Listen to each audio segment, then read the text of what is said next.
안녕하세요. AI가 정말 우리 일하는 방식을 뿌리부터 바꾸고 있는 것 같습니다. 그 현실을 좀 보여주는 사례로 시작해 볼까요? 숀 케이라는 분, 베테랑 소프트웨어 엔지니어였는데 연봉도 꽤 높았어요. 15만 달러.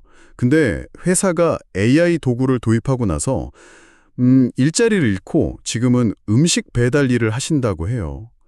이게 그냥 그런 사람도 있구나 하고 넘길 일이 아닐 수도 있다는 거죠.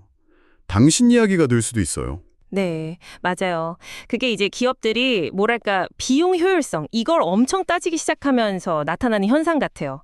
고액 연봉 주는 숙련된 인력보다는 그냥 AI 도구랑 좀 더 저렴한 해외 인력 이렇게 조합하는 거죠. 실제로 하니스 조사 보니까요. 미국 엔지니어 평균 연봉이 필리핀이나 인도 엔지니어보다 뭐 5배 이상 높다고 하더라고요. 5배요. 와, 차이가 엄청나네요. 네. 물론 기업들도 AI가 아직 완벽하지 않다는 건 알아요. 뭐 60% 조직에서는 AI 코드 오류 평가 시스템조차 없다고 하니까. 그럼에도 불구하고 그 쓸만한 AI랑 저렴한 노동력, 이 조합이 경제적으로 훨씬 이득이라고 판단하는 거죠. 스케일 AI 같은 회사도 있잖아요. 데이터 라벨링 같은 거 저임금 국가 프리랜서들한테 맡기는 플랫폼. 그런 흐름인 거죠. 정말 세상이 빠르게 변하고 있네요. 그래서 오늘 저희가 좀 깊게 파보려고 합니다.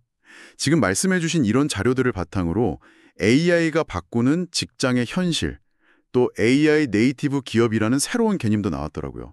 이게 뭔지, 그리고 스타벅스 같은 기존 기업들은 그럼 어떻게 적응하고 있는지, 그리고 제일 중요한 거, 이런 시대에 우리는 어떤 인재가 되어야 하는가, 여기에 좀 집중해 보겠습니다.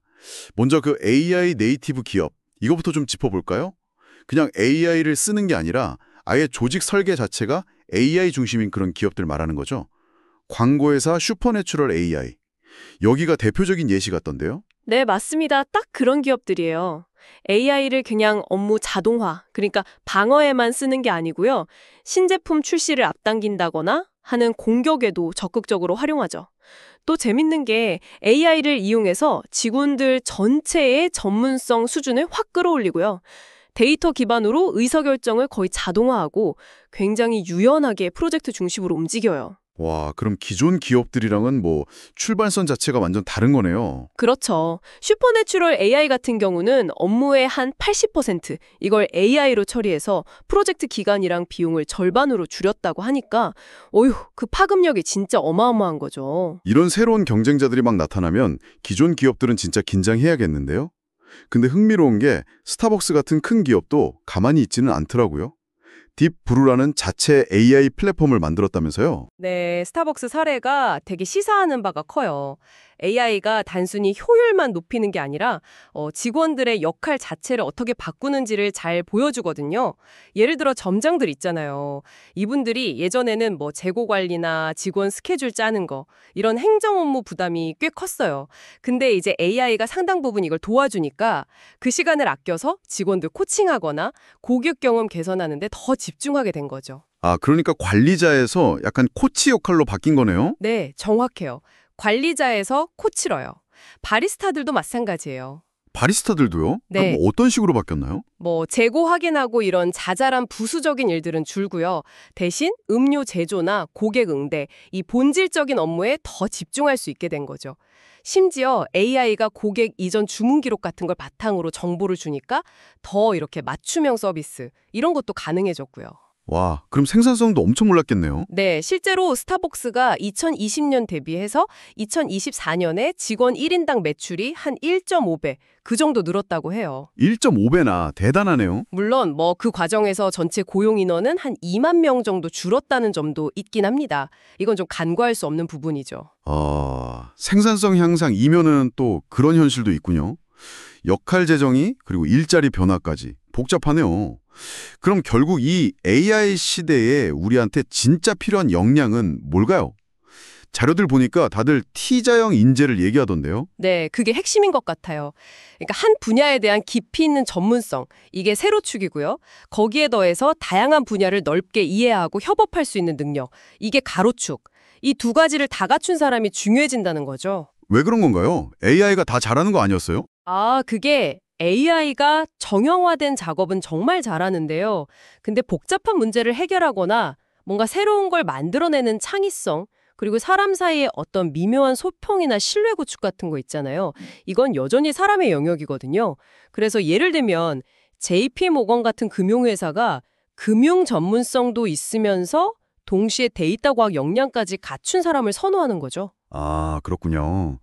그럼 반대로 한 가지만 깊게 판 I자형 인재는 좀 위험할 수 있다는 거네요. 예를 들면 뭐 딱 정해진 답변만 하는 콜센터 직원이라든지 아니면 맨날 비슷한 법률 문서만 검토하는 업무 같은 거예요. 네, 맞아요.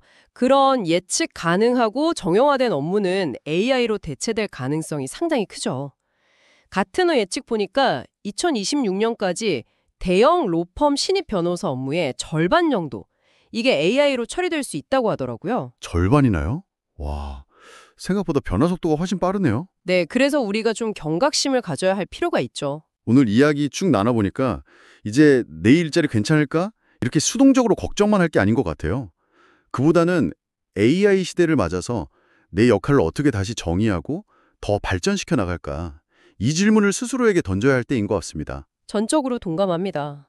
AI는 진짜 강력한 도구잖아요. 근데 결국 그 도구를 어떻게 쓰고 가치를 만드는지는 우리한테 달린 거거든요. 세상이 이렇게 변할 때는 멈춰 있으면 안 되고 계속 배우고 적응하려는 자세, 꾸준히 자신을 이렇게 업데이트해 나가는 게 생존과 성장의 핵심이 될 겁니다. 네, 정말 중요한 말씀이네요. 그럼 마지막으로 이 질문을 당신께 던지면서 마무리할까 합니다. 끊임없이 진화하는 AI 앞에서 당신은 앞으로 5년 혹은 10년 뒤에 당신만의 전문성, 그 세로축을 어떻게 더 깊게 만들고 또 동시에 어떤 새로운 지식이나 기술, 그 가로축을 더해서 스스로의 가치를 증명해 나갈 계획이신가요? 한번 생각해 보시면 좋겠습니다. AI 시대에 살고 있음을 실감합니다. 미라클레터를 구독해서 보고 있는데 오늘 그 내용을 소개해봤어요. 제 생각은 AI보다 우리가 더 창조적으로 살아야 된다고 생각해요. 반갑습니다. 오늘도 좋은 하루 되시고 좋아요, 구독해 주시면 감사하겠습니다.